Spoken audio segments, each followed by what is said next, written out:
The small California town of Fairview had always taken pride in its church. Whitewashed walls, stained glass windows glowing under the afternoon sun, and a bell tower that echoed across quiet neighborhoods. It was more than a building. It was the heartbeat of the community, the place where families gathered every Sunday to hear the word of God and find comfort in one another. And at the center of it all was Pastor Marcus Hale. Marcus was not the kind of preacher who raised his voice in anger. His sermons flowed like water, calm, steady, and piercing to the soul. People said his voice could silence a crying baby and soothe the hardest heart. He spoke about forgiveness, about love, about the power of faith to rebuild broken lives. The townspeople leaned on his words like they leaned on their own front porches during long summer evenings. Beside him, always, was his wife, Sarah. To outsiders, she seemed the perfect pastor's wife. Graceful in her Sunday dresses, polite with every handshake, warm with every smile. She sang in the choir, organized bake sales, visited the sick. Whenever Marcus delivered a sermon, Sarah sat in the front pew, nodding along with her hands folded neatly in her lap. Together, they looked like a couple drawn straight from a storybook, devoted, grounded, blessed. People whispered about how lucky they were. That's what a godly marriage looks like, the older women would murmur as Sarah passed by with a casserole dish. That's the man I want my son to grow into, others said as Marcus shook hands at the door after service. In a world that felt increasingly unpredictable, Marcus and Sarah were symbols of stability. But perfection, as everyone knows, is a fragile mask. Behind closed doors, cracks had begun to form. Marcus's life revolved around the church. He rose before dawn to prepare sermons, spent long hours counseling troubled members, and attended every meeting and event. If someone called at midnight in despair, he answered. If a family lost a loved one, he was at their door with a prayer before sunrise. His devotion to his flock was absolute. And while the congregation adored him for it, Sarah often found herself sitting alone in the quiet house, staring at an empty chair across the dinner table. She never complained in public, never allowed a frown to show when people were watching. But the warmth in her eyes, the softness in her smile, it was fading. Marcus noticed in fleeting moments. The way she avoided his gaze when he came home late, the way her laughter had grown more forced when others were around. But he brushed it aside. He told himself every marriage had dry seasons, that his first duty was to God's work. The Lord will bless her patience, he whispered to himself during late-night prayers. Still, there was something restless about Sarah. When the congregation sang hymns, her voice carried, but her eyes often wandered to the stained glass windows instead of the pulpit. She would linger a little too long in conversations after church, as though searching for something or someone to fill the silence that waited for her at home. The town didn't notice. To them, the Hales were flawless. On Sunday mornings, Marcus would step to the pulpit in his black robe, Bible in hand, and Sarah would be there in her pale dress, smiling dutifully. They looked like the embodiment of faith and fidelity, and no one questioned otherwise. But Fairview was a small town, and small towns see more than they say. A few people had caught glimpses of Sarah's eyes clouded with something that wasn't joy. A few had wondered why she seemed to linger so often near one particular church member, laughing too softly, touching an arm too lightly. But whispers are dangerous things in a church, and everyone swallowed them down. For now, the facade held. Marcus believed his marriage was intact, his congregation strong, his life firmly planted in the soil of God's purpose. Sarah played her role, perfect as porcelain. Yet porcelain cracks when pressure builds. And one night, all it would take was a door opening at the wrong time, and that perfect image would shatter into shards sharp enough to cut an entire community to pieces. David Mercer was the kind of man who blended easily into the background of the church. He was in his early 40s, with a square jaw, kind eyes, and the sort of steady presence that made people trust him. He worked as a contractor during the week, but on Sundays he was there early, stacking chairs, setting out hymnals, checking the microphones before service. Marcus admired him for his reliability, often calling him a brother in Christ during meetings. Over the years, David had become more than just a church member. He was welcomed into the Hale household like family. He fixed the leaky faucet in their kitchen without asking for payment, mowed their lawn when Marcus was away on retreats, and sometimes joined them for dinner on weeknights. At first, Marcus was grateful. Having someone he could count on gave him peace of mind, especially when church responsibilities kept him from being home as much as he wanted. But gratitude has a way of blinding a man to danger. Sarah had always been polite with church members, but her manner toward David carried a subtle warmth that went unnoticed by most, except those who knew how to look. She laughed more freely around him, her smile brighter, her shoulders lighter, as if his presence offered relief from the weight she carried at home. When Marcus was buried in scripture or counseling sessions, David would strike up casual conversations with her. Sometimes in the kitchen, sometimes on the church lawn after service. Innocent at first, too innocent. And yet, boundaries blurred slowly, almost imperceptibly. One evening, after Marcus left for a late-night hospital visit, David lingered at their house under the pretense of helping Sarah carry groceries. She thanked him, brushing her hair back as she laughed at some small joke. His hand brushed hers when passing her a bag, and instead of pulling away, she held his gaze for a moment longer than necessary. A spark, barely there, but undeniable. It was the kind of moment most people bury in shame, walking away before it takes root. But loneliness is fertile soil, and Sarah had been starving for attention too long. That spark became a flame she didn't try to smother. Over the weeks, their interactions grew bolder. She'd linger in the church kitchen, her fingertips brushing against his when handing him a coffee cup. He'd compliment her dress, his voice low enough that no one else could hear. And Sarah, though she knew it was dangerous, let herself enjoy it. For the first time in years, someone was looking at her, not as a pastor's wife, not as a symbol, but as a woman. Marcus remained oblivious. His days were consumed by pastoral duties, funerals, baptisms, counseling sessions that stretched long into the night. He saw David's presence in their lives as a blessing, a brother who was easing his burdens. If Marcus noticed Sarah's laughter lingering when David was near, or the way David's eyes softened in her direction, he dismissed it as fellowship. He never imagined betrayal could grow under his own roof. But others began to notice. Whispers started among the choir members. Nothing concrete, just the uneasy observation that Sarah seemed happier around David than she did around her own husband. One woman mentioned she'd seen them talking in hushed tones in the church parking lot. Another swore she caught a glance between them that was too tender to be innocent. Yet, in a small town, rumors are dangerous, and most chose silence over scandal. Still, the tension grew. Every touch, every smile, every stolen moment between Sarah and David pulled them deeper into a web neither seemed willing to escape. She told herself she wasn't doing anything wrong, that it was just companionship. But late at night, lying beside her husband's steady breathing, Sarah's heart raced with memories of David's hand on hers, his voice murmuring in her ear. The betrayal had not yet been spoken out loud, nor sealed in a way that could not be undone. But it hovered in the air like a storm waiting for the right moment to break. And when it did, the fallout would not be confined to Marcus and Sarah. It would ripple through the entire congregation, through every person who had ever believed in the image of the perfect pastor's family. For now, though, it remained quiet, hidden, a secret tether binding Sarah and David in ways neither of them admitted, but both of them craved. The mask of perfection was still intact, but the first cracks had formed. And as everyone knows, once a crack begins, it only deepens. The night it all unraveled began like any other. Marcus had been at the church late, counseling a young couple who were on the verge of divorce. It was nearly midnight when he finally closed his Bible, offered a prayer, and decided to head home. He hadn't told Sarah he'd be coming early. He wanted to surprise her, maybe even sit at the kitchen table and share a late cup of coffee the way they used to when they were young. As he pulled into the driveway, Marcus noticed something unusual. Sarah's car was still parked in its usual place, but the downstairs lights were dimmed. Only a faint glow flickered from upstairs. He figured she'd gone to bed. But then he saw it, another car parked half a block away. Familiar. Too familiar. David's old blue pickup truck. A knot tightened in Marcus's stomach. He told himself it couldn't be what he thought. Maybe David stopped by for help with something. Maybe he needed prayer. That's what Marcus whispered as he stepped out of the car and walked toward his front door.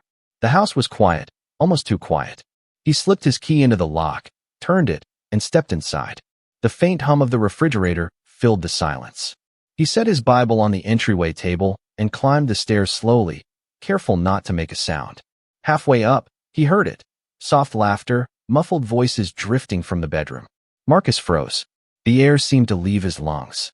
He pressed forward, each step heavier than the last. His hand trembled as he reached for the doorknob. He pushed the door open, and the scene before him shattered his world. There was Sarah, his wife of 20 years, entwined in David's arms on their marriage bed.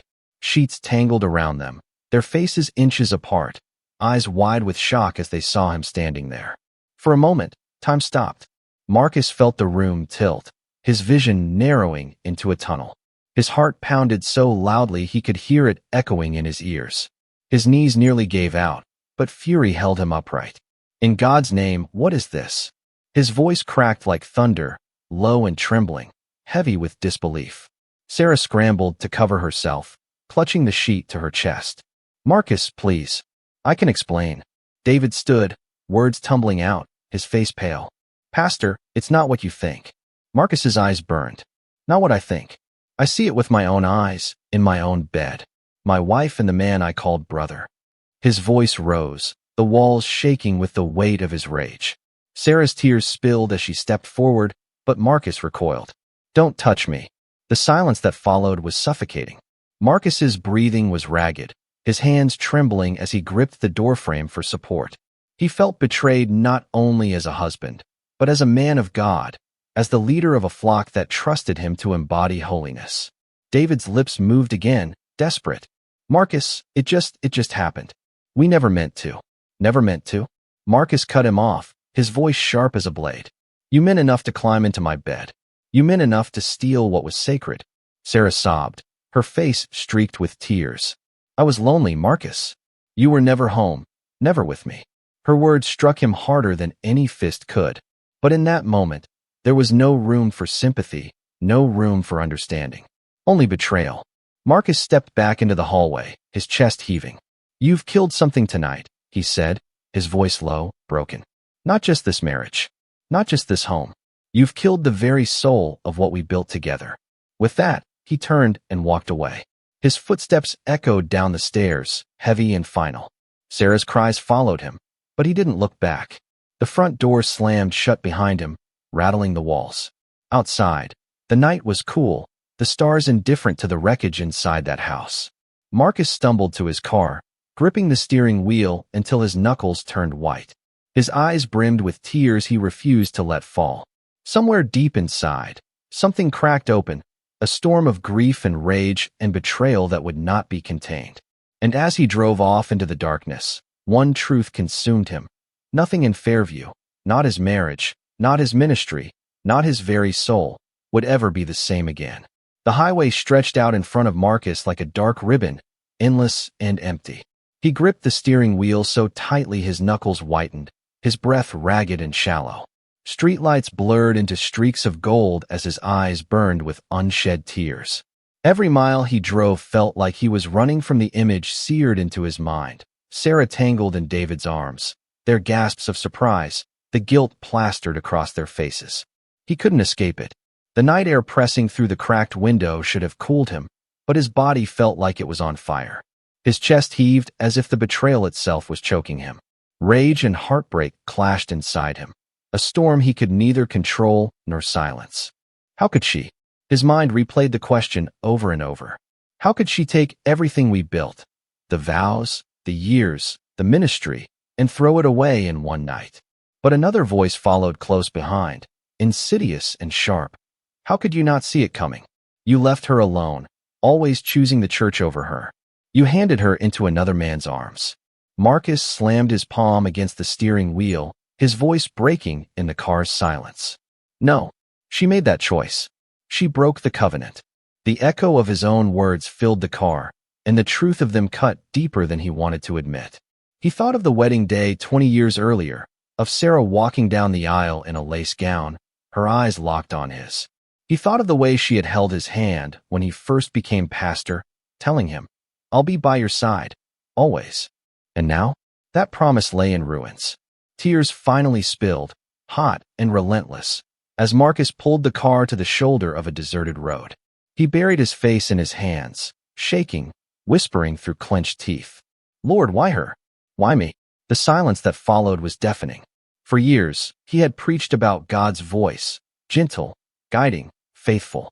But tonight, all he heard was emptiness. No comfort, no direction, just the hollow roar of betrayal. Marcus lifted his head, staring into the darkness beyond the windshield. For the first time in his life, he felt completely abandoned, not just by his wife, but by the God he had devoted his life to. The storm inside him swirled, pulling him between two selves. One was the pastor who had always urged his flock to forgive, to extend grace even to the undeserving. That voice whispered, "She is human. She is broken. Show mercy as Christ showed mercy." But the other voice was louder, angrier, raw. It was the voice of a wounded husband, crying for justice. "She destroyed you. She mocked your love. She spit on the vows made before God. There is no forgiveness for that." He gripped the steering wheel again, his face twisted with rage. "How can I forgive what feels like murder?" He drove aimlessly for hours, the car's headlights carving through the California night. At times, he imagined turning around, confronting them again, demanding answers. At other times, he fantasized about disappearing, leaving the town and the congregation behind, vanishing into the silence where no one could see his shame. But deep inside, another idea began to take root. If Sarah and David had humiliated him in secret, perhaps their betrayal needed to be exposed in the light. Not whispered rumors, not quiet confessions, but truth, spoken before God and the very community they had disgraced. The thought both steadied and unsettled him. Marcus had always preached that truth sets people free, but he knew this truth would not liberate, it would destroy. Still, the fire in his chest demanded it. If he couldn't find justice and forgiveness, he would find it in revelation. By the time dawn painted the sky with pale streaks of pink, Marcus's decision was made. His hands no longer trembled. His eyes were dry, hard, resolute. He would not hide his wife's betrayal. He would not protect David with silence. On Sunday morning, in the same pulpit where he had once preached love and grace, Marcus would speak a new kind of sermon.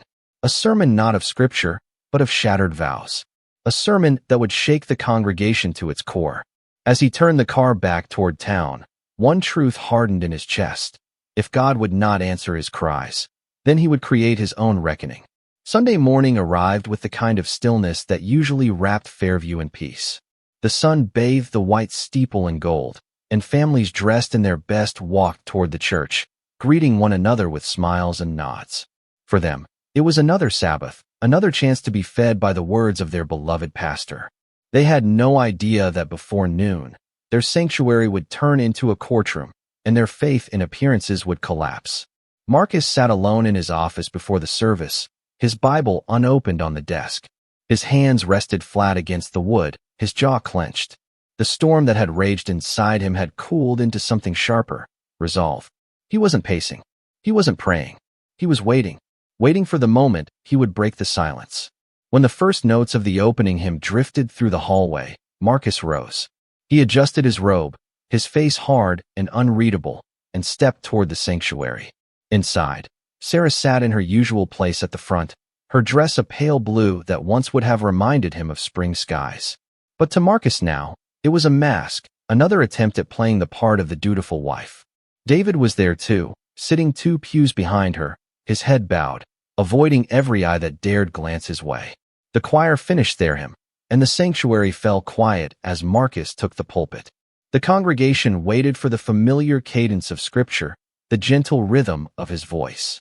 But instead, they saw a man whose eyes burned with something foreign, something heavy. He gripped the pulpit as if it were the only thing holding him upright. His voice, when it came, was not soft or measured. It was raw. "Brothers and sisters," he began, his tone trembling on the edge of fury. "Today, I will not preach from the word. Today, I must speak a truth that has shattered me." Confused glances spread across the pews.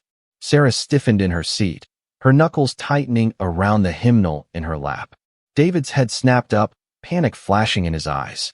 Marcus's voice grew stronger. "For years, you have looked at my marriage as an example. You have held us up as the picture of what God can do through faith and love. But what you saw was not the whole story.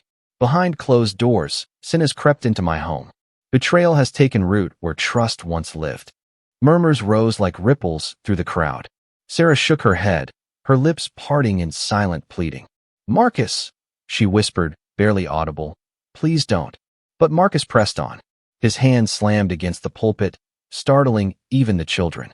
"I came home this week to find my wife." His voice cracked, then sharpened, "with another man. A man you all know. A man I trusted." Gasps erupted.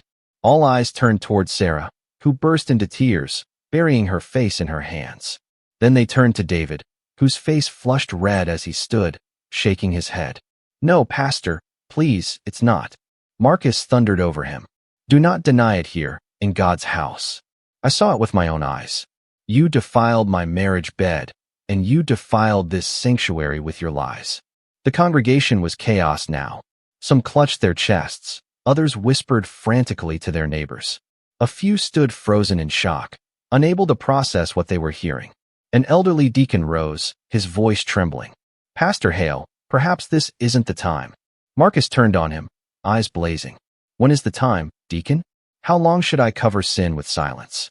How long should I let hypocrisy rot us from the inside?" Sarah stumbled to her feet, tears streaking her face. "Marcus, I was wrong. I was lonely, and I—" Her confession cut short under the weight of her sobs. David finally shouted, his voice desperate. "It wasn't supposed to happen like this. We didn't mean." Marcus's voice roared over them both. "Didn't mean? You meant enough to betray me. You meant enough to tear apart everything sacred." The sanctuary had become a battlefield. Children cried. Women tried to hush them. Men sat stone-faced in disbelief. The sacred walls that had always contained hymns and prayers now shook with the sounds of accusation and shame. Marcus's chest heaved as he leaned over the pulpit. His voice dropped lower, but no less fierce. "Let the truth be known. The pastor's wife and a brother in this church have sinned, and I will not stand before you as a man who hides in silence." The room fell into stunned quiet. Sarah collapsed back into the pew, trembling, while David sank to the floor, burying his face in his hands. Marcus looked over the congregation, his flock, seeing in their eyes the reflection of his own devastation. "This house will not stand on lies," he declared, his voice hoarse. "Not as long as I draw breath." When he stepped back, the church was no longer a sanctuary. It was a place of reckoning, and every soul inside knew nothing in Fairview would ever be the same again. By the time the congregation filed out of the sanctuary, Fairview was no longer the same small town it had been that morning. Word spread faster than wildfire. What had been whispered suspicions became undeniable truth, proclaimed from the pulpit itself. The pastor's wife, the church brother, an affair, and a public unmasking. In the parking lot, clusters of people stood in tight circles, voices hushed but urgent. Some shook their heads in pity, others in anger. "I can't believe it," one woman muttered, clutching her Bible to her chest. "After all these years," another whispered. "How could Pastor Hale do that in front of everyone? Lord have mercy." Inside, Sarah sat slumped in the front pew, her face buried in her hands. She had never felt so naked, so exposed. Her body trembled with shame, not just for what she had done, but for the way it had been revealed. She had wanted to confess in her own way, in her own time, if at all. Now, there was no hiding. Every eye in Fairview had seen her downfall. David lingered near the back, shoulders hunched, his head bowed. His life in the town had been built on trust. He had worked on half the houses in Fairview, helped rebuild the church roof, stood as godfather to one of the deacon's grandsons. Now he was marked. He could feel it in the way people glanced at him, in the distance they kept. Whatever respect he had earned was gone in a single morning. And Marcus? He stood outside the church doors, shaking hands automatically as people left. But their eyes betrayed their unease. Some patted his shoulder, whispering, "We're praying for you, Pastor." Others avoided his gaze entirely, hurrying past him as though afraid his grief might be contagious. The same pulpit that had made him a symbol of faith now made him a man undone. By the evening, gossip had consumed the town. At the diner, waitresses whispered behind coffee pots. At the grocery store, women in aprons leaned closer over their carts. "Did you hear? Pastor Hale exposed his wife right there in church." They say David fell to his knees. Pitiful. And Sarah, she just cried and cried. But not all the talk was sympathetic. Some condemned Marcus as much as they condemned Sarah. "What kind of pastor humiliates his own wife in public?" one man barked.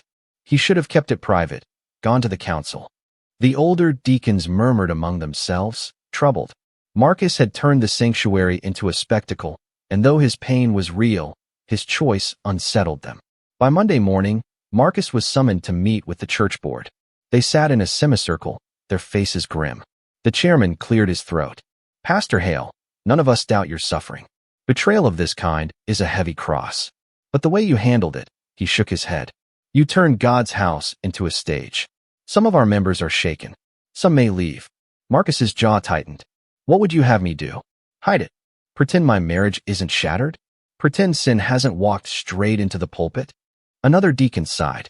"We're not saying silence. We're saying wisdom. A shepherd protects his flock, even from his own pain." Marcus left the meeting with a storm in his chest.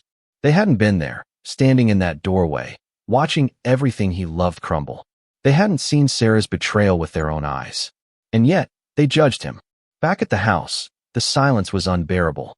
Sarah was gone, staying with a friend across town.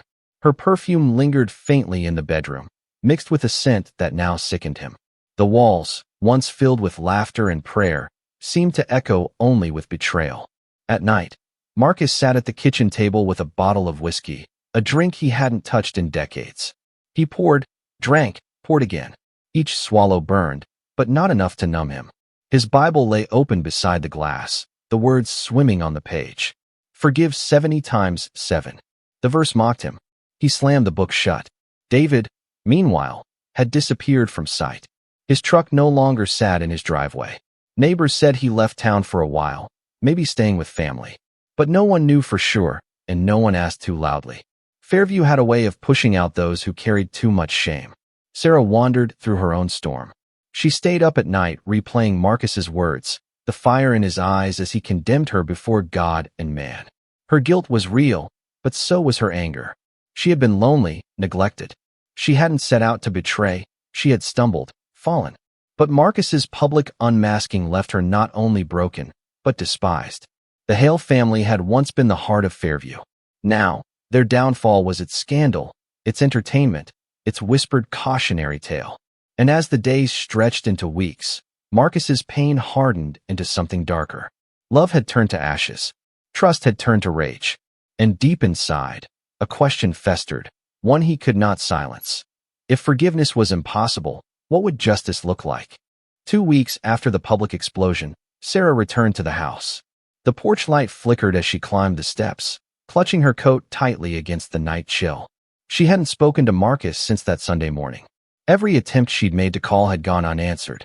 But tonight, she couldn't bear the silence any longer. Inside, Marcus sat at the kitchen table with his head bowed, the Bible open in front of him but unread. A glass of whiskey sat half empty at his elbow. When the knock came, he didn't move at first.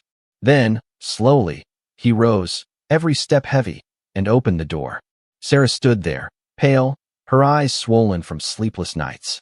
"Marcus," she whispered. For a long moment, he said nothing. He just stared, his face carved in stone. Finally, he stepped aside, letting her in. The door closed behind her with a soft thud that seemed to echo through the empty house. They sat across from each other at the table, the silence between them so thick it felt like a third presence in the room. Sarah broke first. "I didn't come to fight," she said, her voice trembling. "I came to explain. To tell you why." Marcus's eyes narrowed. "Why?" His voice was low, bitter. "What explanation could possibly make sense of what I saw?" She swallowed hard, tears forming. "I was lonely, Marcus.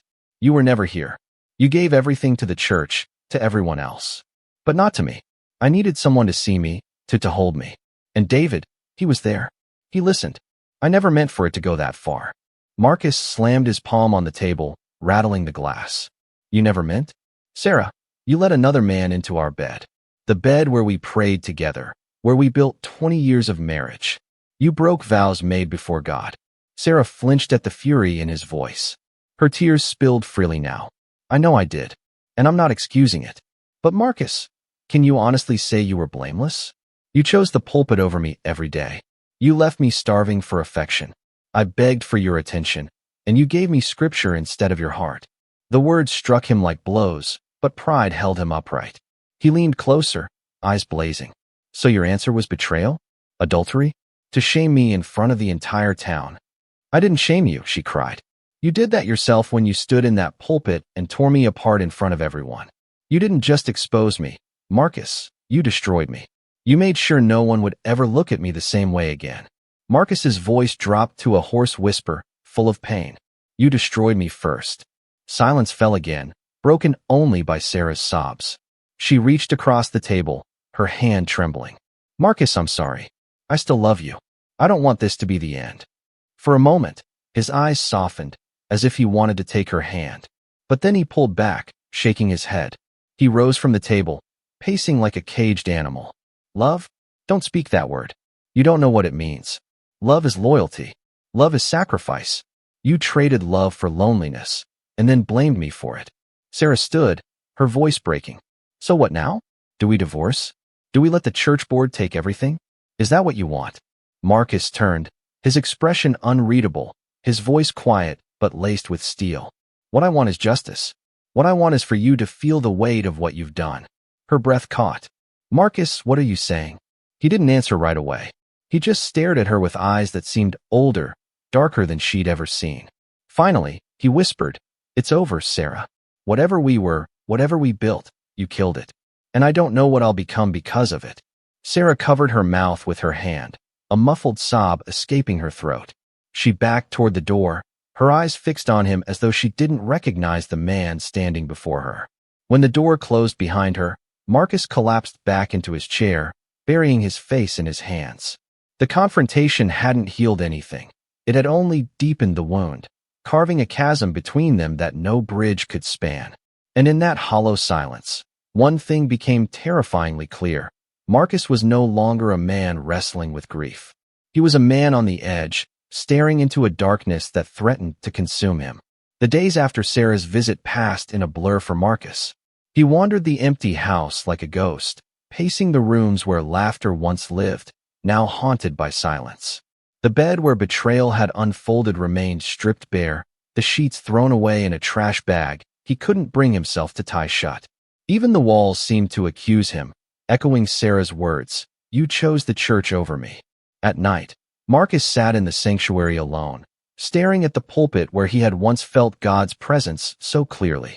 The wooden cross above him loomed in shadows, but no comfort came. Instead, he heard only the whisper of his own rage, a voice growing louder each night. You preached forgiveness, but you can't forgive. You preached peace, but your heart wants blood. The whiskey bottles began piling up under the sink, their contents burning away what little calm he had left. Parishioners noticed. Some whispered about how haggard he looked, how his sermons had lost their warmth. Others defended him. A man can only take so much. But the truth was clear. Marcus Hale, once the embodiment of strength and faith, was unraveling. Then came the night David returned. Marcus had just left the sanctuary after midnight, his shoulders heavy, his mind clouded. The parking lot was dark except for one streetlight that flickered overhead.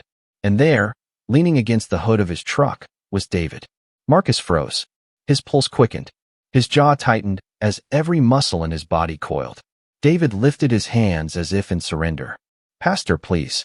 Just hear me out. Marcus's voice was cold. You've said enough. You said it in my house, in my bed. David stepped closer, his face drawn with exhaustion. I never meant to destroy you. I never meant to ruin the church.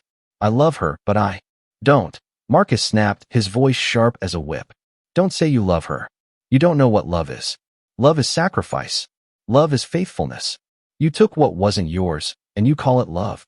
David's eyes brimmed with guilt. I was weak. I should have walked away. But she was alone, Marcus.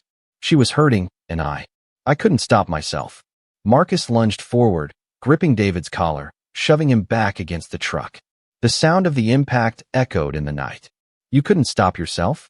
Marcus's voice trembled with fury. Do you know what you've done to me? To this town? You've poisoned everything. David's hands came up, not to fight, but to steady himself. Then hit me, he said hoarsely. If that's what you need, hit me.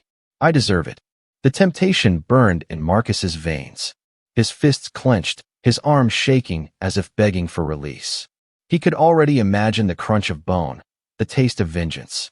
But instead, he shoved David away and staggered back, chest heaving. He pressed his hands to his temples, as if trying to crush the storm raging inside his skull.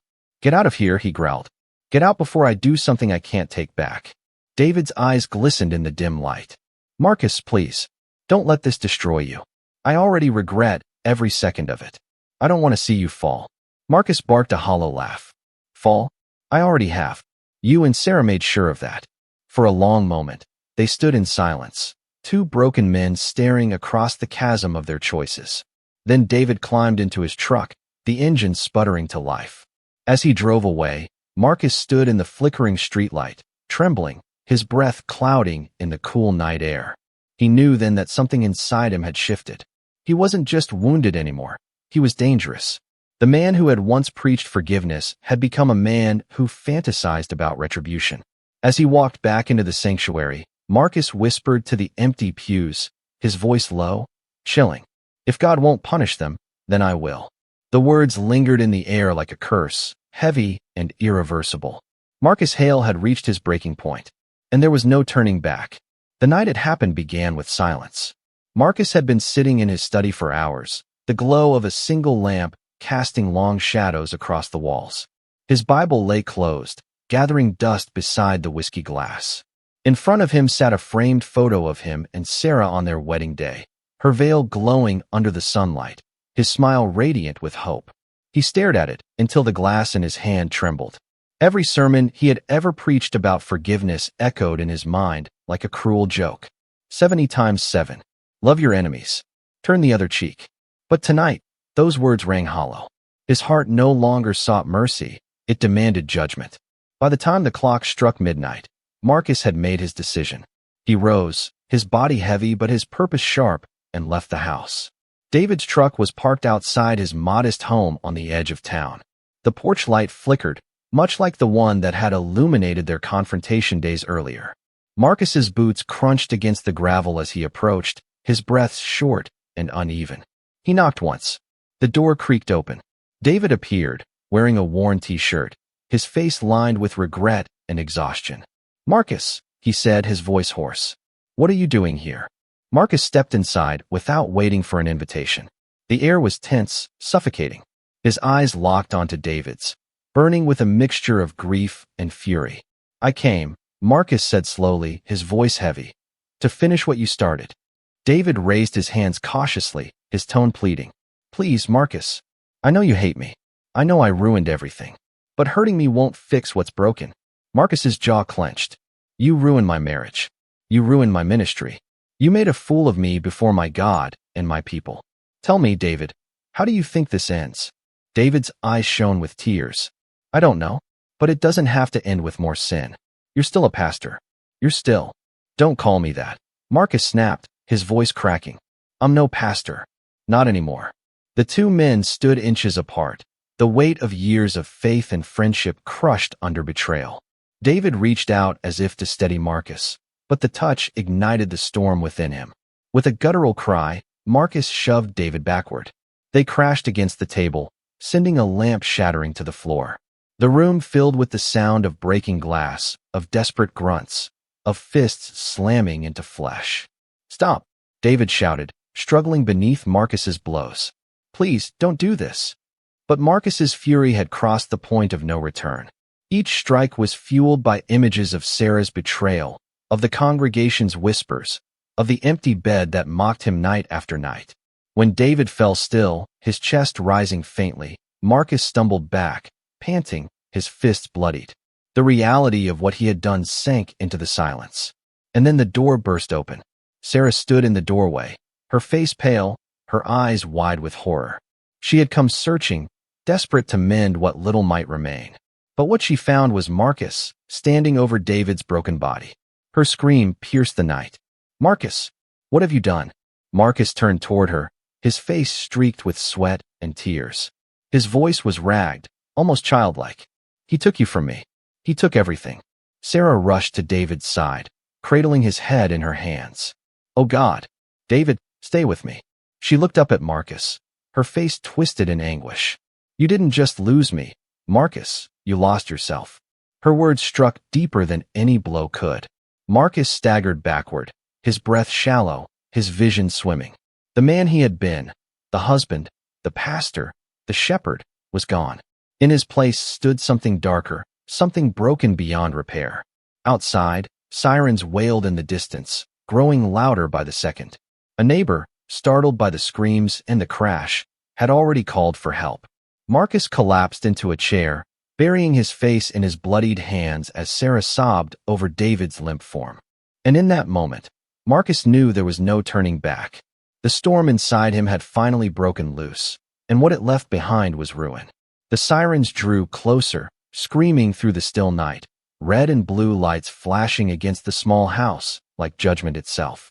Sarah clutched David on the floor, begging him to hold on, whispering desperate prayers through tears. Marcus sat slumped in a chair, his hands trembling, his face buried in blood-stained palms.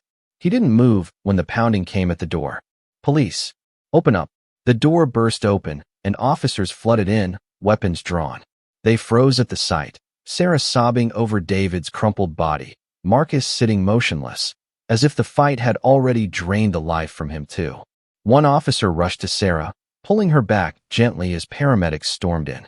Another approached Marcus cautiously, handcuffs ready. "Sir, stand up. Hands where I can see them." Marcus lifted his head slowly. His eyes were hollow, dark wells of grief and exhaustion. He stood without resistance, his voice a whisper. "It's done. I can't take it back." The cold bite of steel closed around his wrists. As they led him outside, the night air felt heavier than ever. Neighbors stood in their yards, watching in stunned silence as their once-beloved pastor was escorted into the back of a squad car. Inside the ambulance, David's body was lifted onto a stretcher. Sarah climbed in beside him, her face streaked with tears, her eyes locking with Marcus's as the doors closed. Her look held no words, only devastation, fury, and something that cut deeper than hatred, pity. The trial came months later. By then, Fairview was no longer the same town. The church that had once been full each Sunday was fractured, divided by grief and scandal. Some defended Marcus, calling him a man broken by unbearable betrayal. Others condemned him, saying he had turned his pulpit into a stage and his pain into violence. In the courtroom, Marcus sat at the defense table, gaunt and weary. His once commanding presence was gone, replaced by a man who seemed half his size, hollowed out by regret. Sarah sat on the witness stand, her voice trembling as she recounted the night, her return to the house, her confrontation with Marcus, and the moment she found him standing over David. The prosecutor painted Marcus as a hypocrite, a man who preached forgiveness yet chose vengeance. The defense argued he had been pushed beyond human limits, his mind shattered by betrayal. But when the jury filed back into the courtroom, their faces solemn, the verdict was clear. Guilty of manslaughter. Guilty of letting rage eclipse faith. Marcus bowed his head as the judge delivered the sentence. He didn't cry. He didn't protest. He only whispered, "Lord, forgive me," though even he wasn't sure if the words still held meaning. In prison, Marcus kept to himself. He read his Bible in silence, but the verses no longer rang the way they once had. The men around him saw not a preacher, not even a leader, but a broken man carrying the weight of his own downfall. He filled notebook after notebook with prayers, confessions, and fragments of sermons that would never be heard. Sarah never visited. She rebuilt her life slowly, carrying the weight of both her guilt and Marcus's crime. The town never looked at her the same, but over time, the whispers faded. David's absence, however, remained like an unhealed wound. Years later, Marcus reflected on it all in his cell. The day of the wedding, the promise of forever. The sermons filled with hope. The betrayal. The rage. The night he crossed a line he could never return from. He thought of Sarah, not with the fury that had once consumed him, but with sorrow. He thought of David, the man he had called brother before he became his enemy. And he thought of himself, a man who once stood for truth, now remembered for tragedy. As he closed his eyes one night, listening to the distant clang of prison doors, a single thought pressed against his heart. The man who had once preached grace had become the very proof of how fragile grace truly is. And somewhere back in Fairview, the church bell still rang on Sunday mornings, though its echo no longer carried his voice.